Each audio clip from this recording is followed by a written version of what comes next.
5 nasihat kewangan yang wajib anak muda tahu. Pertama, jangan tunggu kaya baru nak menyimpan.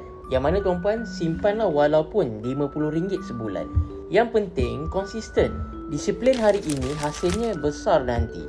Yang kedua, fahami beza aset dan liability. Telefon mahal tak buat duit. Emas dan saham mungkin boleh. So, jangan salah urus gaya hidup. Ketiga, simpan emas. 1 gram 1 bulan pun dah cukup. Emas kalis inflasi dan boleh jadi tabungan kecemasan bila perlu. Jangan tunggu harga turun. Tunggu lama, tak mula juga nanti.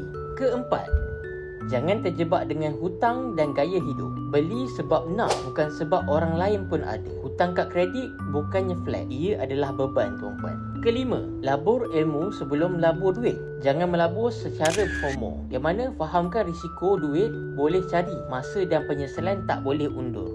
So, tekan follow untuk dapatkan lebih banyak tips kewangan dan emas. Sebab bebas kewangan bermula dengan ilmu, tuan-puan.